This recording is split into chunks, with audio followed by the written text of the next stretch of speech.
Está no ar para todo o Brasil, para todo mundo, um vídeo novo no meu canal. E o tema de hoje é a reserva de cotas nas universidades e desafios do novo milênio.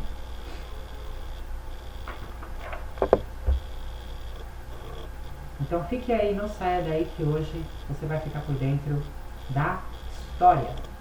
Vamos lá, a reserva de cotas nas universidades. O projeto de lei que instituiu reserva de vagas para negros e estudantes egressos de escola pública nas universidades federais foi aprovado na Câmara Federal em 2008. Então, o projeto de lei que instituiu reserva de vagas para negros e estudantes ingressar nas egressos de escola pública nas universidades, para que os estudantes de escola pública e os negros pudessem ingressar na faculdade, ingressar na universidade federais, tá, pessoal? Para que os negros e para que os estudantes da escola pública pudessem ingressar nas universidades federais, foi aprovado na Câmara Federal. Foi aprovado na Câmara Federal em 2008, encaminhado depois ao Senado, porque depois que é aprovado na Câmara Federal, vai no Senado. O Senado tem que aprovar. Depois, encaminhado depois ao Senado, o projeto dividiu os senadores, a adoção do sistema de cota, porém, não divide apenas os políticos. Ela é hoje um dos temas mais polêmico na sociedade brasileira. Apesar da indefinição, muitas instituições de ensino já adotaram o sistema, que decide se a reserva de vagas será destinada a alunos negros, indígenas ou que vieram de escolas públicas é a própria instituição de ensino. A porcentagem destinada aos alunos cotista, entre aspas, e a forma de escolha daqueles que serão beneficiados pelo sistema também variam. Os defensores da reserva de vagas afirmam que ela amplia o acesso de negros, índios e de alunos de escola pública à educação superior. Eles lembram que o Brasil é um país com muitas diferenças sociais e que os índios e os negros foram historicamente marginalizados. O sistema de cotas, dessa forma, é uma política que visa reparar os efeitos de uma longa história de exclusão social. Os críticos do sistema de cotas, por sua vez, afirmam que essa é uma forma equivocada de compensar a má qualidade do ensino público brasileiro e as desigualdades sociais de origem étnica. Muitos condenam a medida ainda por considerar que ela reafirma a ideia de diferença racial e viola a igualdade de direitos prevista na lei. Eu vou estar falando agora do próximo tema, que é desafios do novo milênio. O equilíbrio entre o ser humano e a natureza.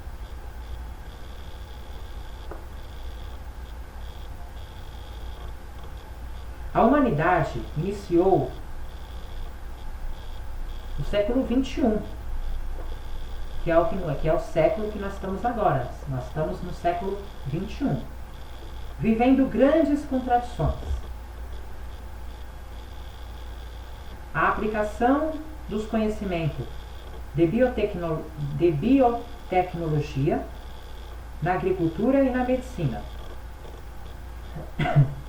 A automação dos processos de produção e dos sistemas de informação e as contínuas inovações na microeletrônica e nas telecomunicações demonstram um avanço tecnológico extraordinário. Né? Que foi no século XXI que a tecnologia ela se avançou, se inovou. As conquistas tecnológicas representam, porém, apenas uma parte da vida humana no planeta, neste século XXI. O conjunto do cenário é mais complexo e demonstra que o mundo nunca esteve tão interligado, mas ao mesmo tempo tão desigual. Os avanços tecnológicos não conseguem ocultar o fato de que cerca de 1 bilhão de pessoas passam fome no mundo. O modelo de desenvolvimento aplicado nos últimos séculos, alicerçado na industrialização, também promoveu a exploração predatória dos recursos naturais, submetendo a natureza aos interesses da produção e do lucro. A busca de um novo modelo de desenvolvimento que não agrida o meio ambiente, supere a pobreza e garanta condições dignas de vida para todos é a grande tarefa que se coloca para a humanidade. Então,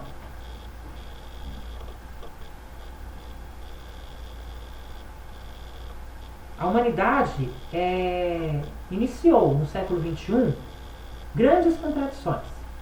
Vivendo. Né? Nós estamos vivendo grandes contradições no século XXI, certo? A aplicação dos conhecimentos de biotecnologia na agricultura, que houve um avanço na agricultura, e também na medicina, com avanço tecnológico na medicina, a automação dos processos de produção e dos sistemas de informação e as contínuas inovações na microeletrônica e nas telecomunicações demonstram um avanço tecnológico extraordinário.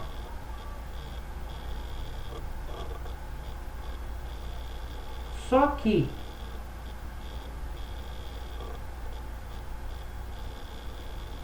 o mundo, com os avanços tecnológicos,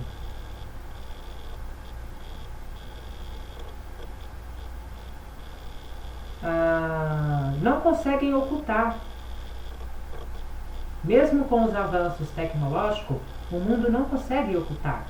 O que não consegue ocultar? O fato de que cerca de 1 bilhão de pessoas, é muita gente, 1 bilhão de pessoas passam fome no mundo.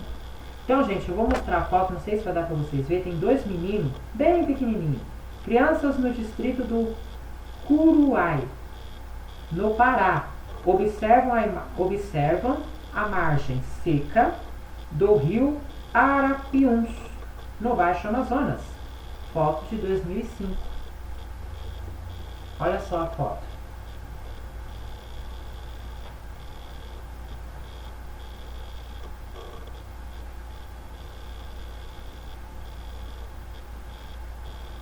Viu aí, pessoal?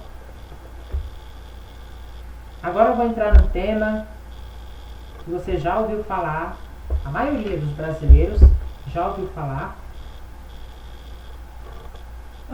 não só o brasileiro, como todo mundo, né? Acredito eu, que a maioria dos habitantes da Terra já ouviu falar sobre esse assunto.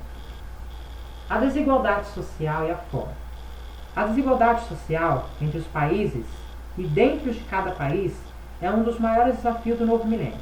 Segundo o relatório sobre os indicadores do desenvolvimento mundial de 2008, cerca de 18,18% da população do planeta, ou seja, equivale a 1,2 bilhão de pessoas, viviam com menos de $1 por dia. Os índices mais elevados de pobreza encontravam-se na África subsaariana, onde 51,4% da população sobrevivia com menos de $1 por dia. Gente, eu vou mostrar para vocês a foto. A cidade de Nova Orleans, nos Estados Unidos. Eu não sei se eu pronunciei bem. É uma palavra que deriva do inglês e eu não sei falar inglês. Mas eu estou tentando conseguir falar. A cidade de Nova Orleans, nos Estados Unidos. Inundada, olha só, gente. Inundada.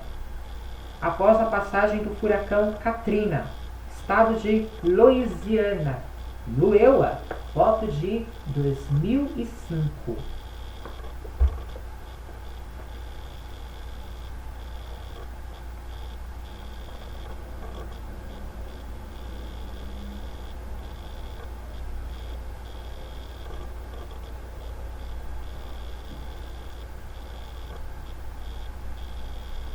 Viu aí, pessoal? E eu tenho mais uma foto para mostrar para vocês.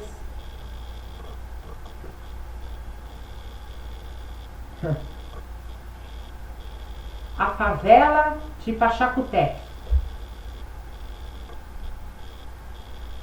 Bairro pobre, situado no norte de Lima, no Peru, em fevereiro de 2009. Olha só a foto.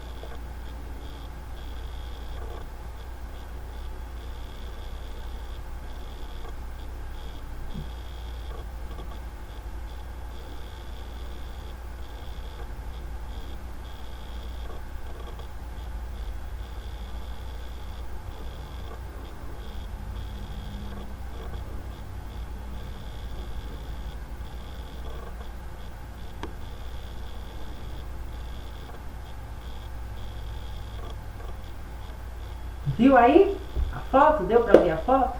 Agora, continuando a leitura, eu vou estar falando aqui do próximo assunto dentro do tema, que é...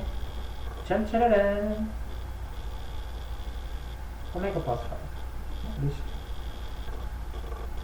Uma lenta mudança. Eu falei lento porque é lento mesmo. Uma lenta mudança. No Brasil, em 2004, 45 milhões de pessoas ganhavam o suficiente apenas para suprir as necessidades mínimas de sobrevivência. Acredito eu que é o salário mínimo, que é a nossa realidade, né? O Brasil também é um dos campeões em desigualdade social. Gente, caramba! Eu não acredito nisso. Gente, eu não sei se isso é ironia. Quem foi que escreveu esse texto aqui no livro de história do 8º ano que eu estou lendo? Não sei, do 9º ano. Gente, eu acho demais. É inacreditável, né? Que não era nem para estar falando isso do nosso Brasil. Mas infelizmente, né? Acontece. Gente, o Brasil também é um dos campeões em desigualdade social.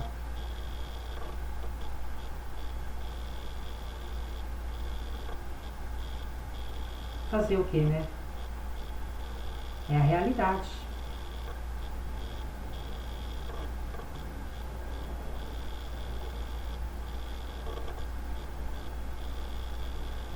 Podia ser outra coisa, né? O Brasil é campeão do amor, do respeito ao próximo.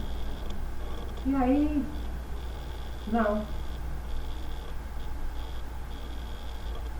O Brasil é campeão das desigualdades sociais. É muito triste isso. Não é uma notícia boa. Não é. Não é uma notícia boa. De acordo com mas é a nossa realidade. Vai fazer o quê, né? Infelizmente. De acordo com o relatório do Programa das Nações Unidas para o Desenvolvimento,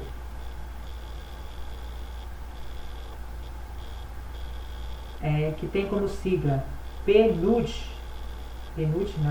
PNUD.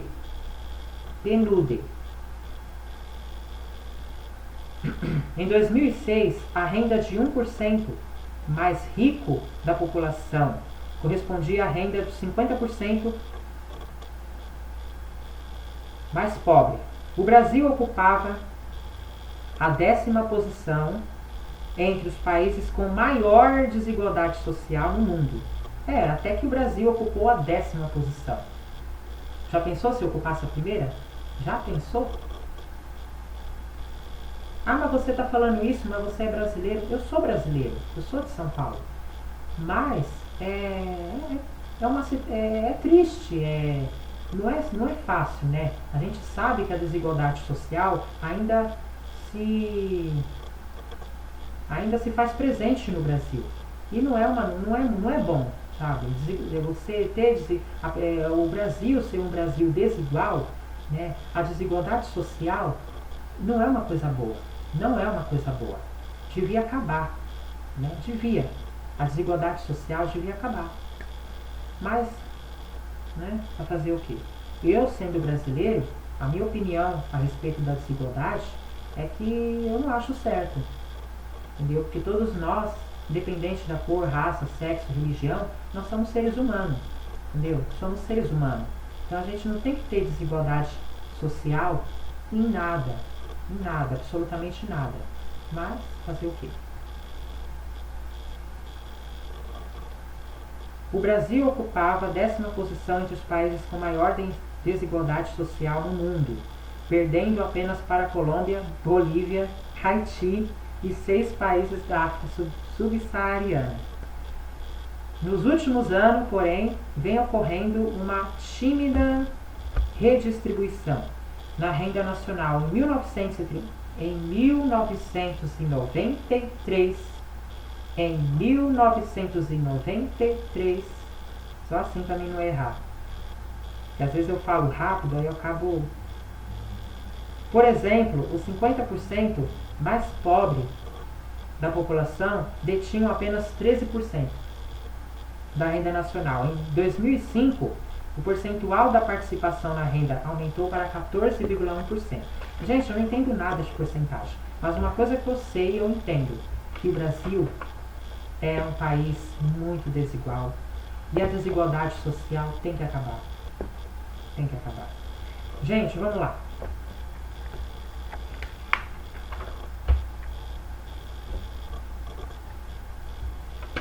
Continuando aqui, eu vou... Agora eu vou estar falando...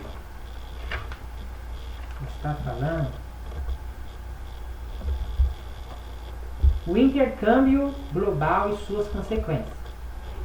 De acordo com pesquisa da ONU, o fluxo imigratório mundial entre países que apresentam uma economia instável para países com maior instabilidade econômica e bem-estar social nunca foi tão intenso como atualmente. No entanto, à medida que cresce o movimento de pessoas de países pobres em direção a áreas mais ricas, principalmente na Europa Ocidental, e nos Estados Unidos, aumenta também o controle da imigração e o preconceito contra aqueles que vêm de fora. Em maio de 2007, a Comissão contra o Racismo e a Intolerância, ECRI, órgão da União Europeia, enfocou em seu relatório anual a discriminação que os imigrantes e outras minorias étnicas, como negros, ciganos, sofrem nos países europeus. No relatório, a ECRI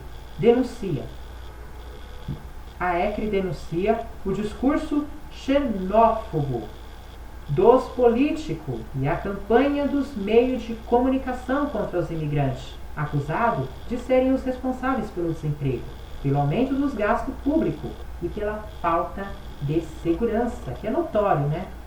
A revolução tecnológica nos meios de comunicação e de transporte promoveu uma globalização cultural, um intenso intercâmbio de povos e experiências culturais. No entanto, há várias práticas de xenofobia revelam que a tolerância e o respeito pelo outro são um aprendizado que ainda está por ser realizado.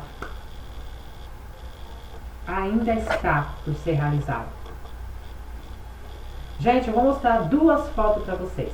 Primeira, Milhares de manifestantes cruzam a ponte de Brooklyn, a ponte do Brooklyn,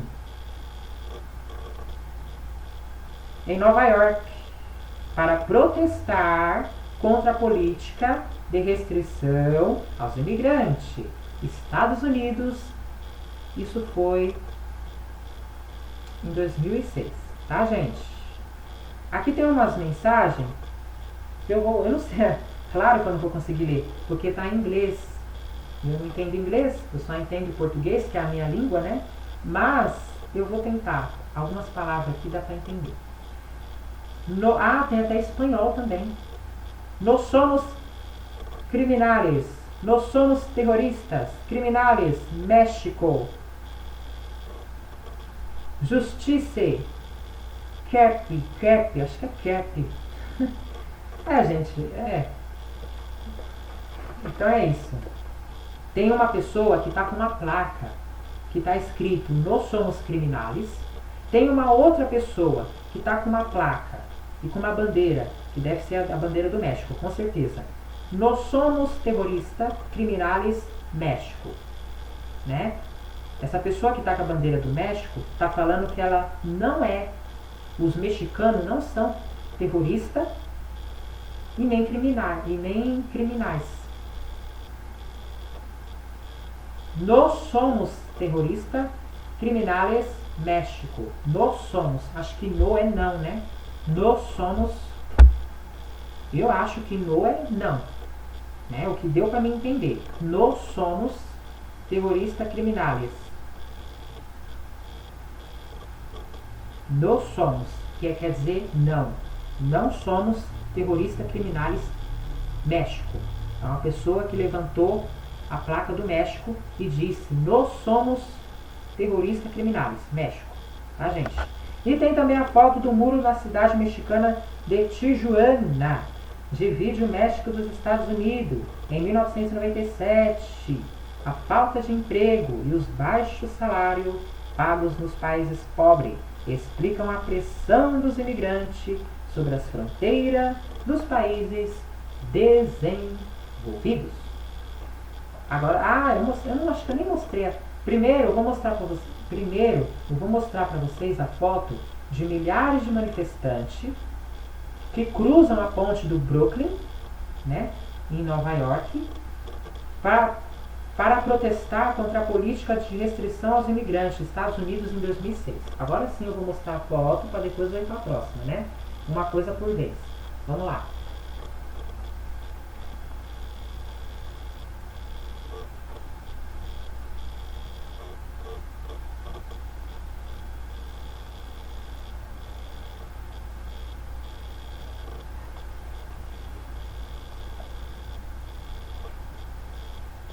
E agora, pessoal, vou estar mostrando a foto do muro da cidade mexicana de Tijuana, divide o México dos Estados Unidos. É o muro que divide o México.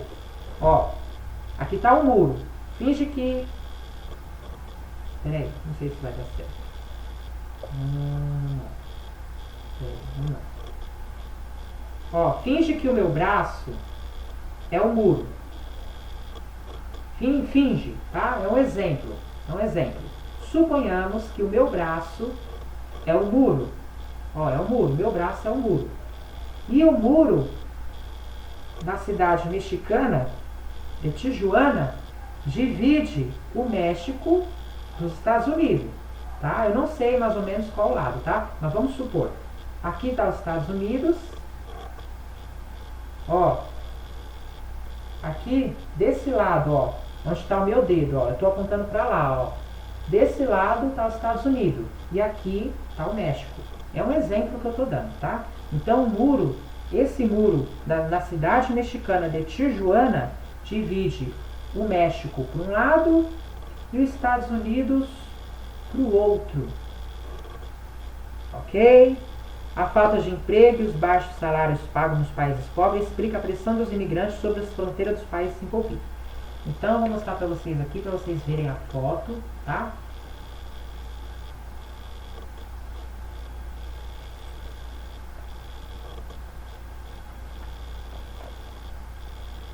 Vocês estão vendo aqui, ó, onde está o meu dedo?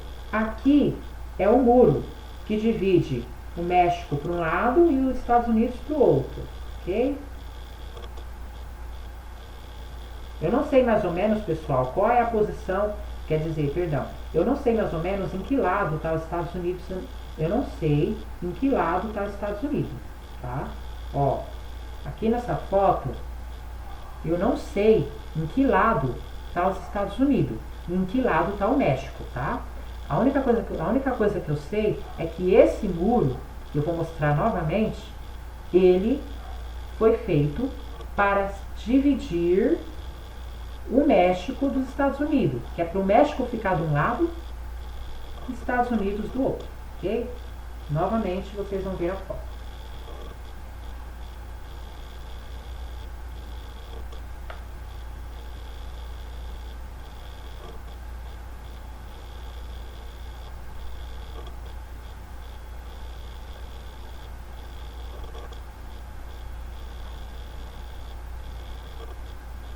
Aí a avenida e o muro, ó. O muro, que é para o México ficar de um lado e os Estados Unidos do outro, ok? Vamos lá. Agora continuando.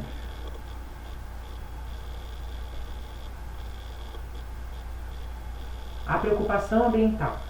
A entrada no século XXI foi marcada por gritos de socorro. Sons, entre aspas, de alerta brotaram das águas, das matas, do céu e do solo. Era o planeta Terra convocando a sociedade, era o planeta Terra convocando as sociedades a se mobilizarem em defesa do ambiente. A nossa civilização investiu intensamente em tecnologia, forma moderna de consumo e inúmeros produtos eletroeletrônicos, mas não se preocupou em construir um modelo de desenvolvimento que conciliasse crescimento econômico com desenvolvimento humano e preservação ambiental. Um grande número de pesquisas tem levantado previsões não muito otimistas para a vida no planeta, diante do desmatamento, do consumo descontrolado, do aumento da liberação de gases tóxicos na atmosfera e da poluição. Como a população da Terra deverá passar dos atuais 6,5 milhões de pessoas para mais de 8,5 bilhões em 2050, torna-se urgente incorporar a educação ambiental como uma das principais tarefas da humanidade. Eu vou ler um pequeno texto para vocês de uma fonte. São dois textos. Ambientalistas do Império. José Bonifácio e Joaquim Nabuco, no século XIX, já denunciavam a agressão que se promovia contra a natureza. Agora eu vou ler o texto 1. Destruir matos virgem, nos quais a natureza nos ofertou com mão pródiga as melhores e mais preciosas madeiras do mundo, além de muitos outros frutos dignos de particular estimação, e sem causa, como até agora se tem praticado no Brasil, é extravagância insofrível, crime horrendo e grande insulto feito à mesma natureza. Agora eu vou ler o texto 2. A cada passo encontramos e sentimos os vestígios deste sistema que reduz um belo país tropical ao aspecto das regiões onde se esgotou a força criadora da terra. Onde quer que se a estude, a escravidão passou sobre o território, e os povos que a acolheram com um sopro de destruição. Aqui está falando do homem, né, que destrói a natureza, não cuida, né? E o José Bonifácio e o Joaquim Nabuco, no século XIX, eles denunciam a agressão que se promovia contra a natureza. Eles denunciavam. Agora eu vou estar falando aqui do alerta das Nações Unidas. Ó, Nações Unidas, é com vocês, tá? Isso aqui é o alerta das Nações Unidas. Só que, claro que já passou, né? Já passou.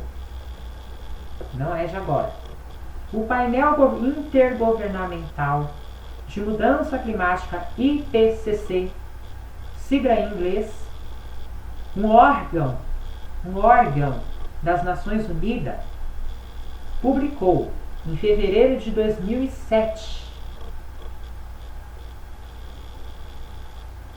já faz 12 anos,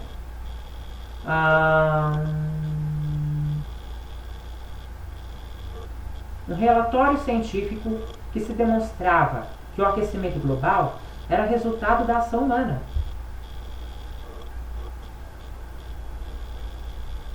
No terceiro relatório, publicado no mesmo ano, o IPCC, que é o painel intergovernamental de mudanças climáticas, concluía que era possível deter o aquecimento global se a emissão de gás carbônico fosse reduzido de 50% a 85% até a metade do século. Segundo estudos do IPCC, o tsunami que atingiu o sudoeste asiático em 2004, o furacão Katrina que passou pelos estados de Louisiana, Mississippi e Alabama nos Estados Unidos em 2005, os ciclones que chegaram aos estados do Rio Grande do Sul e Santa Catarina em 2004 e 2005,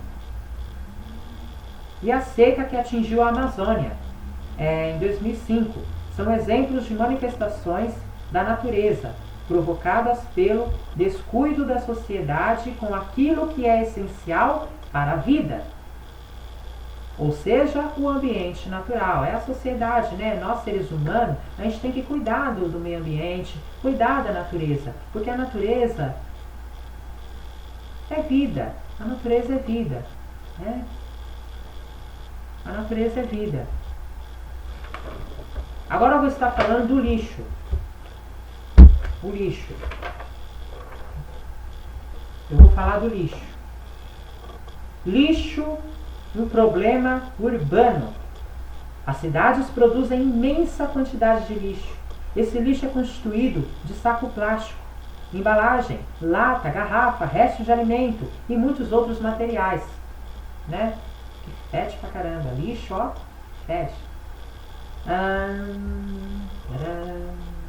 Onde eu parei? O crescimento econômico,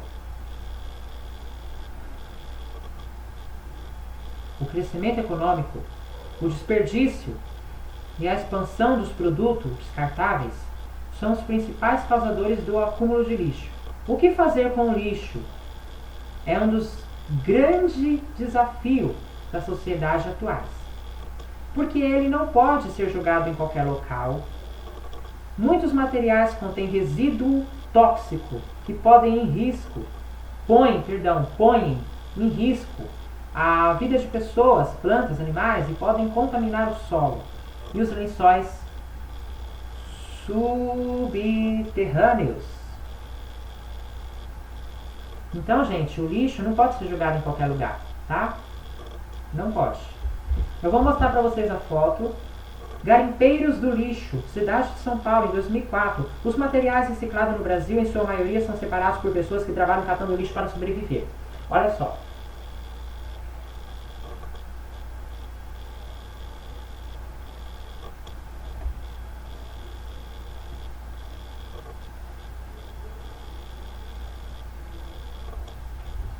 Viu aí a foto?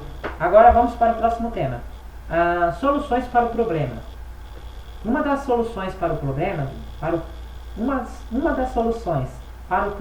do lixo está na consciência e na mudança de atitudes por parte de todos.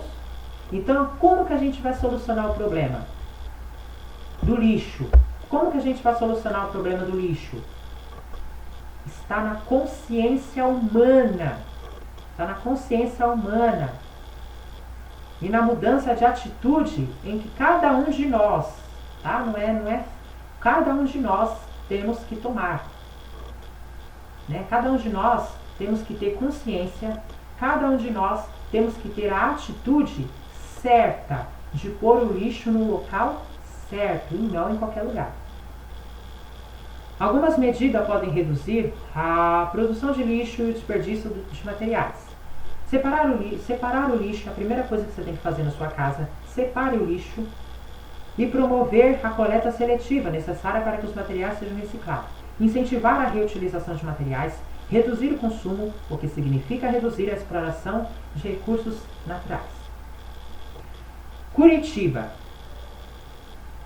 Quem é do Curitiba? Você aí que está me assistindo, se você for do Curitiba, né? Curitiba, a capital do estado do Paraná, em abril de 2007, adotou o uso de sacolas plásticas biodegradáveis na distribuição de produtos alimentícios e de limpeza nos programas sociais que mantém. Os plásticos biodegradáveis se deterioram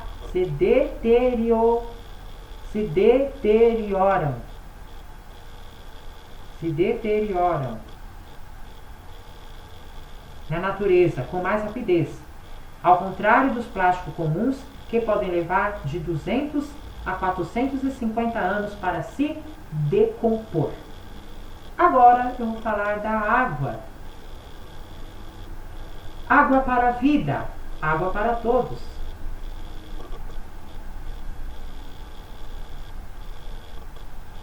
Cerca de 70% da superfície da Terra é constituída de água. A maior parte dessa água, 97%, encontra-se nos oceanos, misturado aos sais. Apenas 3%, portanto, é água doce. Mas a quantidade disponível para o consumo é muito pequena, 0,01%. O restante permanece na geleira, no icebergs e nos subsolos.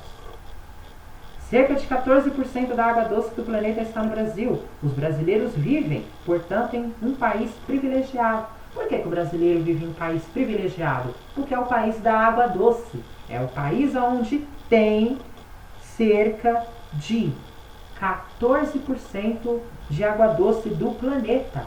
Cerca de 14% de água doce do planeta está na onde? No Brasil. É no Brasil que está. Então, cerca de 14% da água doce do planeta está aqui, no Brasil. Então, por isso que os brasileiros vivem, portanto, em um país privilegiado. Em partes. Né? Em partes. E a abundância de água no nosso país faz com que tenhamos uma grande responsabilidade, que exige de nós o uso correto desse valioso recurso, né? A gente saber como usar a água, né? Atualmente, o mundo já sente as consequências da escassez e do mau uso da água, em razão do desperdício, da contaminação pelo lixo e do descuido com os mananciais de água doce. As indústrias, a agricultura, o governo e os cidadãos são responsáveis pelo uso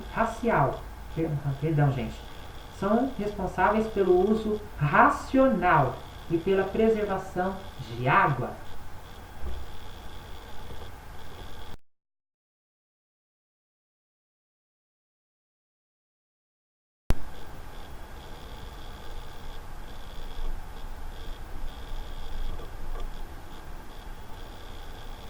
Voltando, agora eu vou estar falando do desenvolvimento sustentável.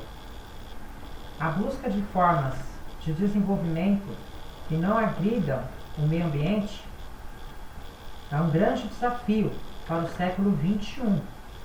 Os debates sobre o tema levaram à formulação do conceito de desenvolvimento sustentável na definição da Comissão Mundial sobre Meio Ambiente e Desenvolvimento, criada pelas Nações Unidas. Então, o desenvolvimento sustentável se refere à busca de formas de desenvolvimento que não agridem ao meio ambiente. E isso é um grande desafio, né, para o século XXI, que é o século que nós estamos, né, hoje. Na definição da Comissão Mundial sobre Meio Ambiente e Desenvolvimento, criada pelas Nações Unidas, então a Comissão Mundial sobre o Meio Ambiente, que cuida do meio ambiente e do desenvolvimento sustentável, o que cuida do desenvolvimento sustentável é as Nações Unidas, né?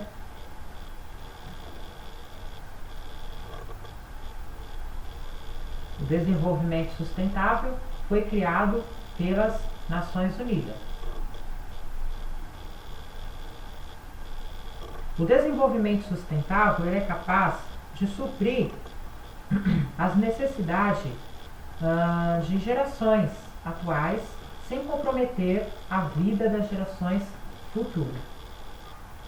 A busca do desenvolvimento econômico é uma questão vital para os países pobres, mas se reconhece que o modelo a ser trilhado não pode ser percorrido pelos países pioneiros na industrialização, por isso acarretaria o esgotamento total de recursos naturais, como o petróleo e as florestas. Portanto, o modelo de desenvolvimento precisa mudar para que se consiga o equilíbrio entre tecnologia, meio ambiente e justiça social. É preciso que o governo assuma a responsabilidade e coloque em prática medidas que fiscalizem as empresas. Não basta recolher impostos, é preciso controlar o destino dos produtos descartados na natureza e a emissão de gás carbônico e combater o desmatamento, por exemplo. Então, o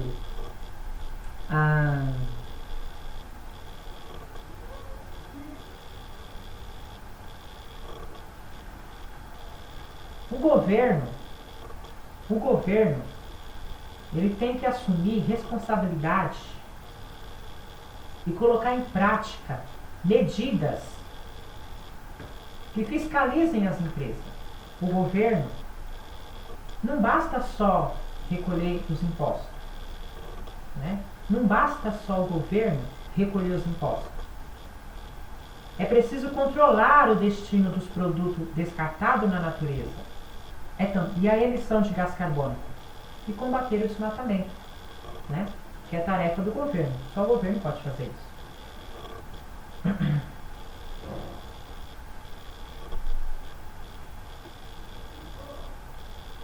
Os cidadãos, por sua vez, precisam mudar seus hábitos de consumo, aprender a reutilizar os materiais e a evitar o desperdício, a separar o lixo para possibilitar a reciclagem. A tarefa de salvar o planeta cabe a todos nós. Pequenas atitudes dentro de casa contribuem muito para a economia de água, recurso cada vez mais escasso na natureza. Por exemplo, fechar a torneira a escovar os dentes, ao fazer a barba e enquanto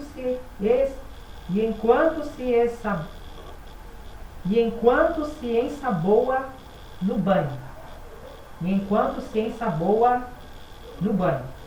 Eu vou mostrar para vocês a foto, usina de geração de energia eólica na Alemanha. Essa foto é de 2007, ó, vou mostrar para vocês.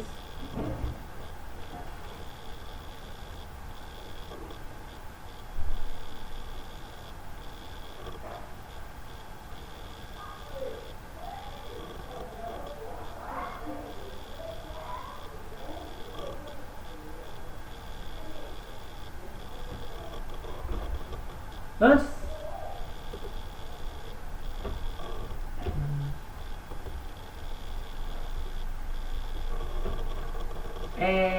pessoal, antes de eu encerrar o vídeo, eu já volto.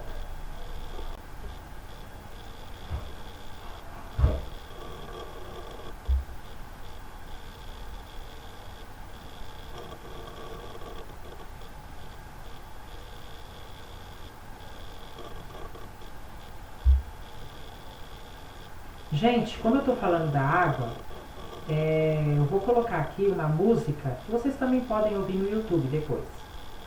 Eu vou colocar aqui uma música que está relacionado com a água do planeta, tá? Ouçam bem a letra dessa música, que está relacionado com a água do planeta. Água, música infantil, 22 de março, Dia Mundial da Água, tá? Eu não sou muito de pôr música quando eu estou gravando, mas é bom que ajuda vocês a entender a importância da água na nossa vida e na vida do nosso planeta. Quer dizer, na nossa vida e no planeta Terra. A importância da água na nossa vida e a importância da água no planeta Terra. Você vai saber agora ouvindo essa música.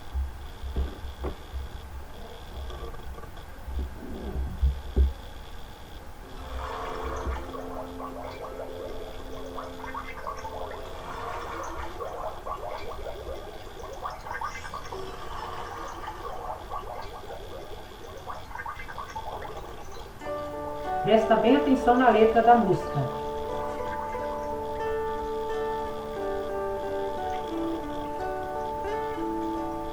Olha a água pra matar a nossa sede, pra molhar a nossa casa, pra regar as nossas plantas, pra chover de madrugada. Se é pouco é uma gota, é um pingo, uma lágrima. Se é muito vira rio, cachoeira, vira lago, vira mar. Água que a gente tem que economizar.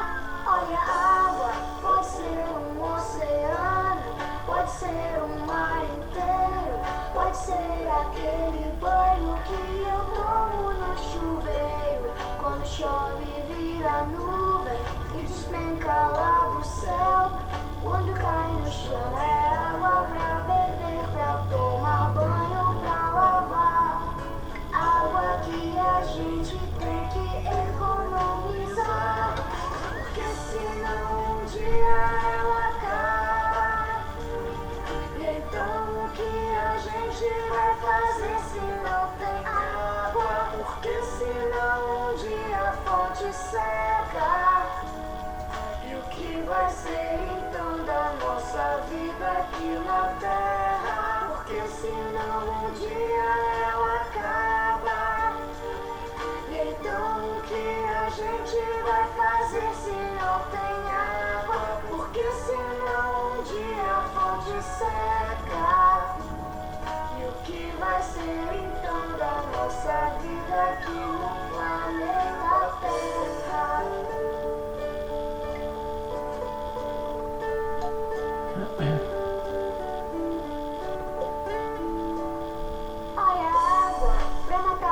Nossa sede, pra molhar a nossa casa, pra regar as nossas plantas, chover de madrugada. Só é pouco uma gota, é um pingo ou uma lágrima. Se é um vira rio, uma cachoeira, vira lago, vira mar. Água que a gente tem que economizar. Olha, porque senão um dia ela acaba. Então o que a gente vai fazer se não tem água? Porque senão um dia a fonte seca. E o que vai ser então da nossa vida aqui na Terra? Porque senão um dia ela acaba. E então a gente o que a gente vai fazer se não tem água? A fonte seca.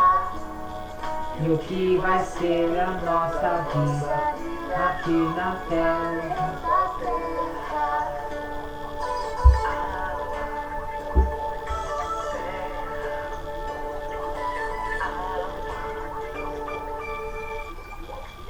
Viu aí, pessoal? Uma musiquinha, né? Muito, né, tranquila, bem reflexiva, né? Para todos nós, a importância da água na nossa vida, né? Então, pessoal, esse foi o tema de hoje, né?